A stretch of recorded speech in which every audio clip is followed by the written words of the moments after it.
Halo semuanya, untuk pertama kalinya saya menampilkan wajah nih. Akhirnya yang ditunggu-tunggu, banyak yang nanya juga, "Mana wajahnya wajahnya?" Nah ini dia saya. Jadi saya selaku pemilik akun F1_MotoGP Indonesia akan membahas untuk kedepannya tentang performa tim ataupun pembalap. Jadi untuk hari ini saya mau membahas tentang tim khas dulu ya, dan dua pembalapnya juga, Mick Schumacher sama Nikita Mazepin. Dan untuk besok nanti saya akan bahas juga untuk kedua pembalap dan tim lainnya gitu, berdasarkan klasmen dari bawah tentunya. Dan kita bahas dulu ya dari Mick Schumacher. Kita bahas dulu deh dari timnya dulu. Tim Haas ini kan performa mobilnya kan nggak jauh beda ya sama yang tahun lalu gitu, karena keterbatasan uang juga gitu, keterbatasan ya bisa dibilang ya budget uang, finansial dan segala macam, dan yang mengharuskan untuk dia tidak banyak untuk upgrade mobil. Tapi yang satu sisi yang kita ambil bahwa livery-nya mobilnya berbeda banget, karena dengan Nikita Mazepin masuk F1, dia juga sebagai donatur yang kuat lah, donatur yang kuat untuk mensubsidi tim khas itu untuk mengurangi kekurangan finansialnya. Jadi mobilnya juga liverynya mobil Rusia ya. Jadi meskipun Mazepin nggak di nomor balapnya nggak bisa pakai bendera Rusia karena masalah kasus doping anti dunia, jadi masih bisa dipakai mobilnya. Jadi kita bahas tim khas dulu. Khas ini kan mobilnya nggak banyak berubah ya, tadi saya bilang bahwa mobilnya kan mengalami keterbatasan budget. Jadi akibatnya apa? Akibatnya performanya itu nggak bisa buat bersaing ke depan. Ya paling sekali dua kali bisa bersaing sama Williams sama Alfa Romeo, tapi setelahnya itu nggak bisa banget, karena ya pengaruh banget kalau mobil itu nggak bisa di upgrade gitu, nggak bisa di upgrade macam. Dan pasti mobil lain tuh, tim-tim lain tuh seluruhnya itu mengalami upgradean yang cukup besar, kecuali tim khas itu sendiri. Jadi kalau menurut saya pribadi, khas ini dibilang musim yang sangat buruk ya sejak masuk F1 tahun 2016, dan tahun ini sama sekali nggak bisa dapat poin gitu. Lalu kita bahas juga kenapa Haas ini bisa jelek, karena dia merekrut dua pembalap rookie gitu ya, dari Formula 2 ini. Dan ini cukup beresiko banget kalau semua tim merekrut kedua pembalap itu rookie. Jadi kita bahas ya sekarang performa Mick Schumacher dulu. Mick Schumacher ini kan udah rookie di F1, dia juara Formula 2 tahun lalu. Dia juga bisa dibilang ya anaknya Michael Schumacher kan, kita jangan bisa bilang bisa meneruskan perjuangan Michael Schumacher.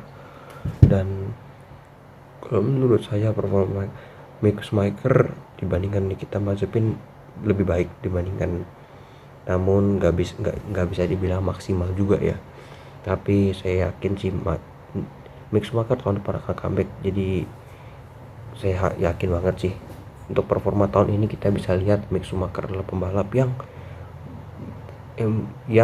pengeluaran untuk perbaikan mobilnya paling besar. Kemarin saya sempat baca itu sekitar hampir 4,2 juta euro untuk perbaikan sekitar 70 miliaran. Dan itu benar-benar ini sih, benar-benar ngerugiin banget, apalagi khas yang ini benar-benar krisis finansial, dan harus pembalapnya Mick Schumacher ini mengeluarkan banyak benar.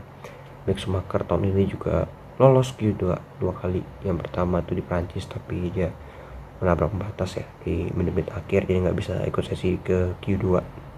Yang kedua di Turki, itu mengejutkan banget karena Turki itu kan banyak tikungan yang bisa dibilang cepat ya, banyak tikungan lurus juga, banyak track lurus, fast cornering lah. Tapi dia bisa menunjukkan bahwa ya mobil khas tuh nggak selemah yang dipikir orang gitu. Tapi tetap aja gitu, kalau para fans yang paham banget itu pasti nggak banget gitu untuk bisa melihat kalau Mick Schumacher tuh performa khasnya itu benar-benar kurang. Jadi Mick Schumacher udah lolos ke dua kali, dia juga finish terbaiknya itu kalau nggak salah di P12 ya, kalau nggak salah di Baku 13 atau 12 di Baku. Dan Mick Schumacher tuh udah mengalami insiden banyak banget, salah satunya tuh latihan bebas tuh udah banyak banget contohnya. Jadi Monaco dia 2 kali nabrak di latihan bebas. Kemarin di Jeddah juga nabrak latihan balapan, di Hungary kalau nggak salah latihan bebas 3 dia nabrak juga.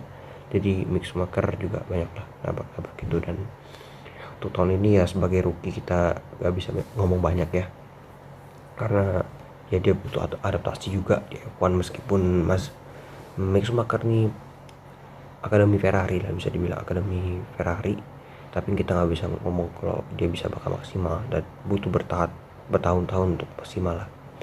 Dan berharap aja Mick Schumacher tuh bisa perform untuk tahun berikutnya atau 2 tahun berikutnya, ya berharap bisa jadi juara dunia lah, meneruskan perjuangan ayahnya gitu.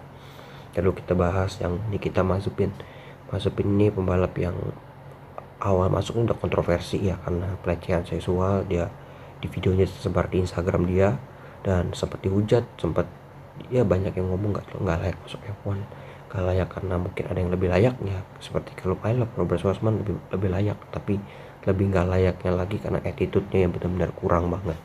Tapi dia di awal sesi juga dia sempat melintir gitu kan, spin, jadi itu yang pembalap itu menghujat terus gitu kan.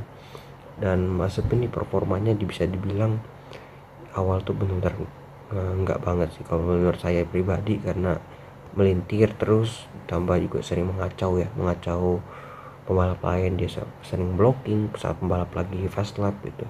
Dan kalau menurut saya juga Mazepin mungkin pengaruh mental juga mungkin ya, karena dia dihujat dari awal, terus juga dia sering melintir, dia mungkin gak nyaman lah mungkin dengan mobilnya. Jadi menurut saya si Mazepin belum lah. Tapi kita bahas dari setiap balapannya dia sering melintir ya, di Bahrain dia melintir, di Imola melintir, di Portimao sekali melintir dan segala macam.